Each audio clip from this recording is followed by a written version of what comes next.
자, 6학년 2학기 최상위 수학에 나오는 도형 문제, 원에 관한 문제입니다. 레벨업 테스트 문제입니다. 도형의 색칠한 부분, 여기 색칠한 부분의 둘레와 넓이를 구하라 이랬습니다. 여러분, 이 원에 관한 도형 문제는 자, 6학년 2학기에 원을 배웁니다. 원을 배우면 여러분은 원에서 원의 넓이, 그 다음에 원의 둘레 구할 수 있습니다. 이 두 가지 배웁니다. 그래서 원의 넓이는 우리가 반지름 곱하기 원주율. 원주율은 우리가 파이 또는 3.14 초등학생은 그 다음에 둘레는 지름 2 곱하기 반지름. 이게 지름이죠. 반지름의 2배 곱하기 원주율 이렇게 배웁니다. 그렇지만 이게 중학교 중 1학년 2학기에 반드시 다시 나옵니다. 그래서 넓이, 원의 넓이는 우리가 반지름 곱하기 3.14. 그래서 우리가 파이 r 제곱.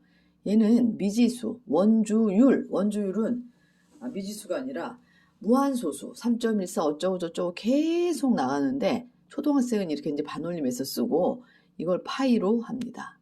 파이를 요 무리수, 무한소수로 우리가 파이로 나타내고 요 r은 요게 반지름이란 뜻입니다. 반지름, 라디우스, 영어를 쓴 거죠.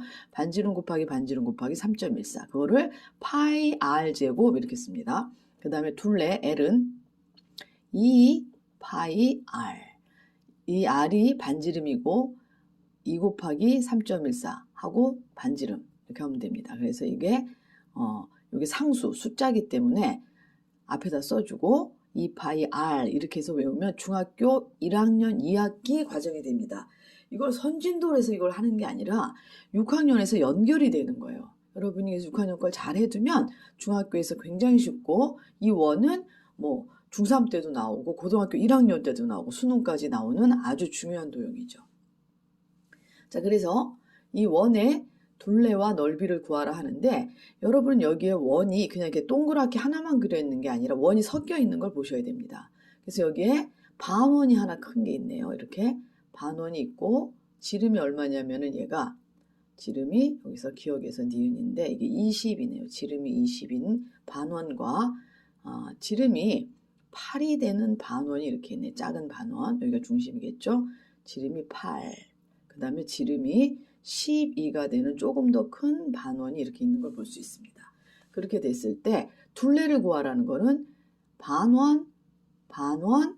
반원의 둘레입니다. 그러니까 이거를 먼저 여러분은 그 생각을 하고 도형을 분해하시고 도형을 분해해 보시고 반드시 거기에 따른 식을 씁니다.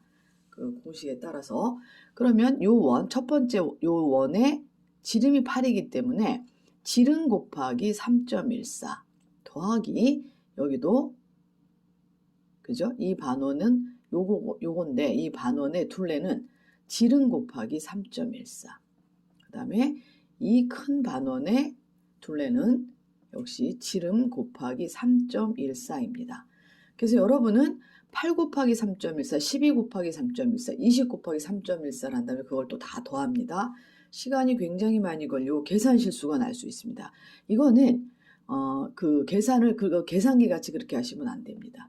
계산기가 하는 계산기식 계산. 이건 절대 안 되고 우리는 이 계산을 통해서 수학적 개념을 배워야 됩니다. 수학적 개념. 분배 법칙을 배워야 되는 거죠. 자, 보세요. A 곱하기 B 더하기 C 더하기 D 이러면은 그죠? AB 더하기 BC 더하기 AD. 얘를 여기도 곱해주고 여기도 곱해주고 여기도 곱해줍니다. 선생님 그런 거 안 배웠습니다. 그런 얘기는 하지도 마십시오.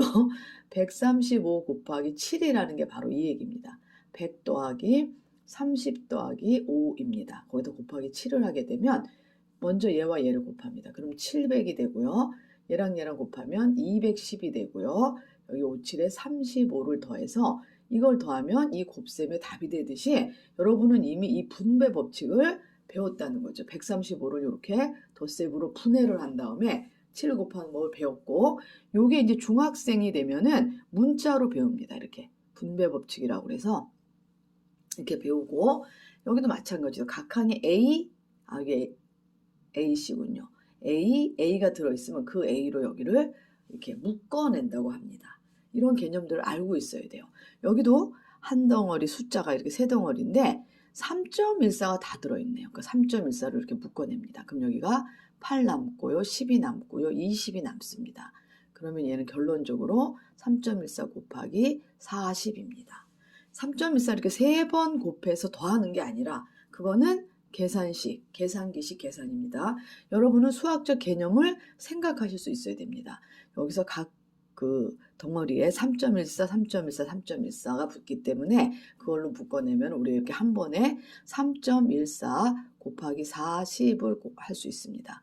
0을 그냥 써주고요. 4, 4, 16, 4, 1은 4, 5, 4, 1은 4 한덕이 하나 올라갔으니까 5, 4, 3, 12에서 하나, 둘, 125.60이 되는 거죠. 이렇게 해서 원의 둘레를 여러분은 구할 수 있습니다.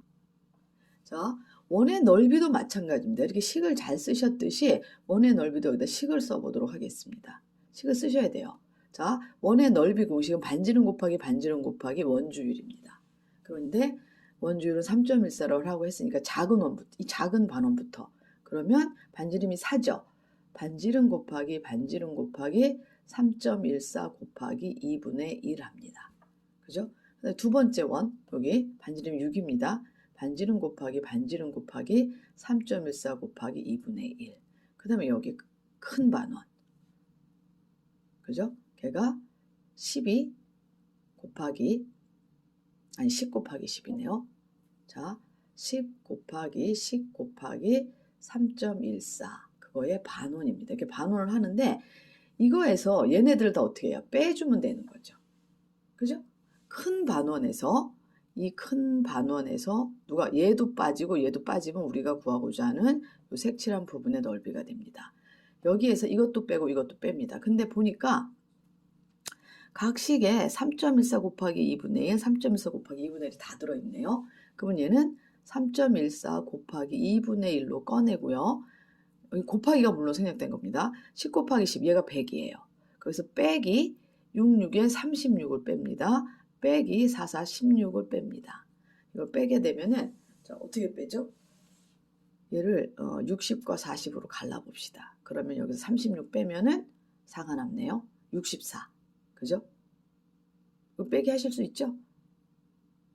그래서 64.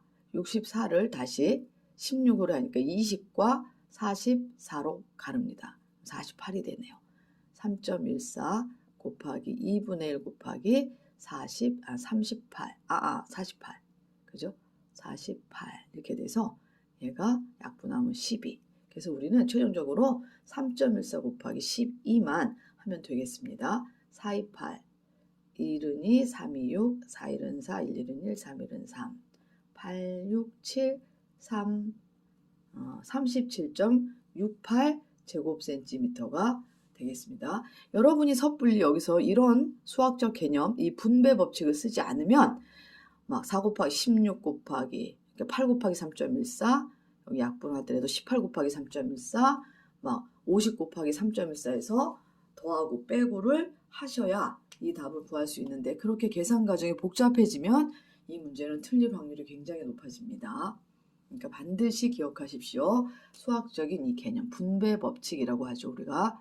그 다음에 이미 분배 법칙은 초등학교 135 곱하기 7 할 때 배웠습니다, 여러분이. 생각을 안 하는 것입니다, 생각. 계산기 같이 생각 없이 계산기 따라 하지 마시고 생각을 하면서 이 문제를 풀면 쉽게 해결할 수 있고 계산 실수도 나지 않습니다.